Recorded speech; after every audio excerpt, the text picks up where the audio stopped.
I have a confession to make. I'm a F1 fan. Yeah.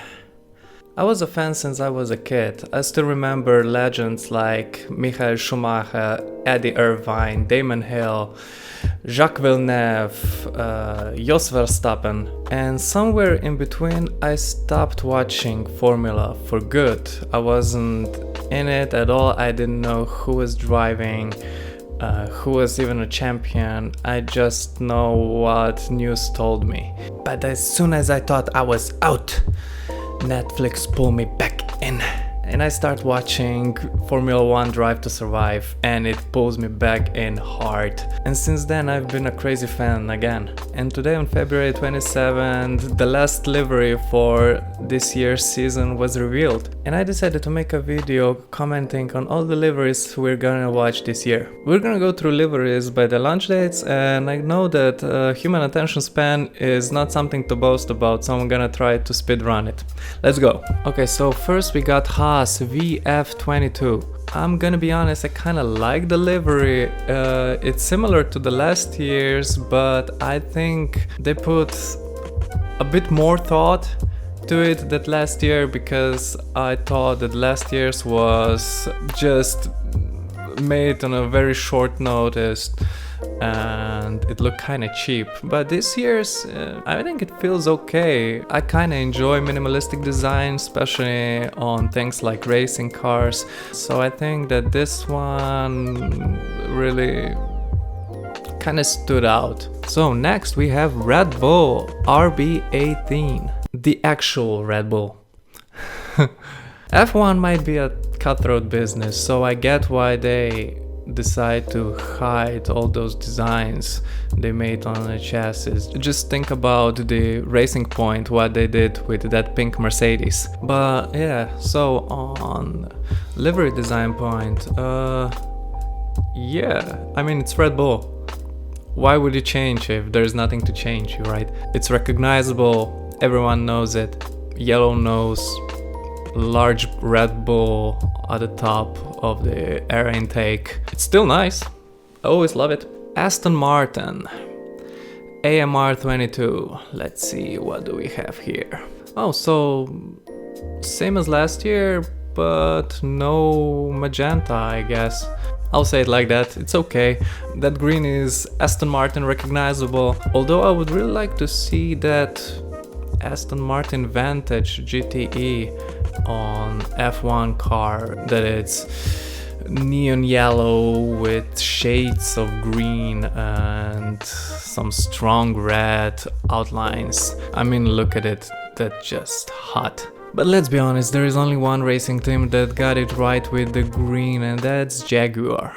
Next, McLaren. Okay, I have to admit I have a bias here because McLaren is my favorite team. Lando Norris and Daniel Ricciardo are my favorite drivers, even before Ricciardo joined the McLaren team.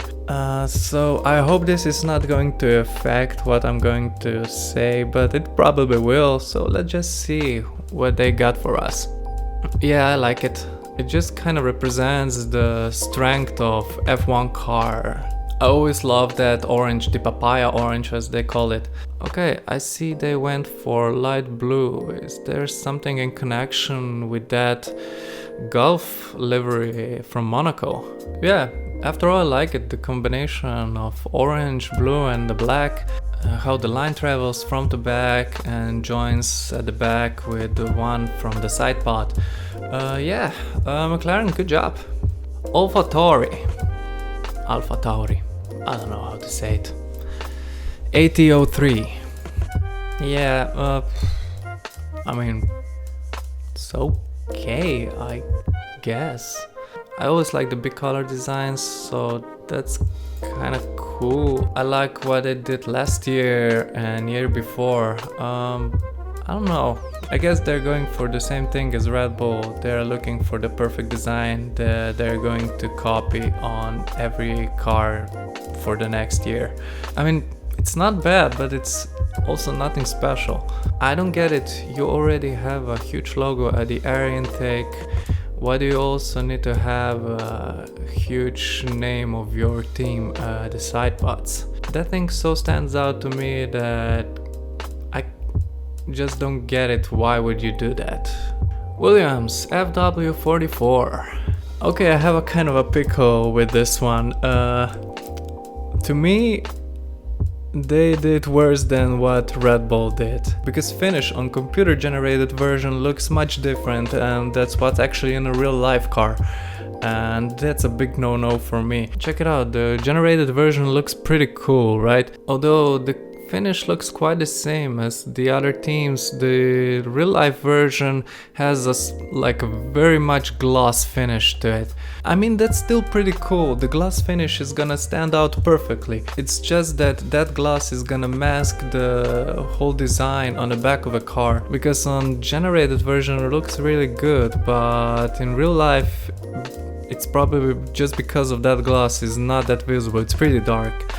So that's kind of sad thing here, and the design is supposed to represent something British. That also might mean that generated version is some kind of English British pop song, and the real life is what are you actually sent to Eurovision Song Contest. Next one, Ferrari F175. Although Ferraris are almost always the same red, I really love this one. It's simple, it's very retro, black highlights are perfect, just where you want it to be on a front wing, and a back wing, and on a halo. I mean, I love it. I know I said I'm going to focus on livery design, but I really love what they did with those side pods. Yeah, I'm very interested what kind of results this chassis design is gonna bring. But after all, that's pure Italian design, I love it. Mercedes W13. It's Mercedes. Silver. I mean, there's not much to say about it, although I really like that they painted the whole top of the back wing in turquoise. Okay, I also see they put emblems on the back of a cart, which is much better than last year's AMG. Come on. I mean, it's not bad, still silver arrows stand outish. They're going for the same thing as Ferrari, as Red Bull. I don't get it, what did you expect? Best teams not to keep the same livery? If something is good, why would you change? Also, did you notice we're having totally different cars this year? Okay, just had to say it, rant's over, sorry. Alpine A522. Okay, I was kind of scared when I heard that BWT is coming back with Alpine, because I really don't like their liveries. Their pink is just disgusting. I haven't seen a good livery from them. Yeah, those Racing Point cars were nothing I would ever put on a grid, but I'm pleasantly surprised with Alpine. Yeah, they did a really good job combining that pink with Alpine blue, and I really love it. Still though, I'm not a fan of huge logos on side pods like here, but look, I guess they're paying good money. Yeah, good job designer. Nice work. Okay, the last one before the battery dies. This one is from today. Alfa Romeo finally decide to come out of the camouflage and represents their car. Alfa Romeo C42. Let's see. Oh boy. Oh, hello. Oh, that's what I'm talking about. Always like their design, but this year it's sweet. Yeah, that's definitely going at the top 3 for me. I really love the retro logo, the air intake. That's a really nice touch. Yeah, I'm kind of a sucker for retro design. Yeah, good job. I mean, whoever did this, I hope you get a nice bonus. I know Orlen probably puts big money to your team, but I would really like to see it in the same red shade as the rest of the car. But that's the only mild critic I have for the whole car. I really like it. Yeah, definitely one of my top. So yeah, that's about it for this video. I enjoy most of the liveries. I'm really looking forward for this year's season. I hope that you do too. I think it's gonna be a crazy one with even more contenders for the championship. Thank you for watching, it means a lot to me, and have a good one. Bye!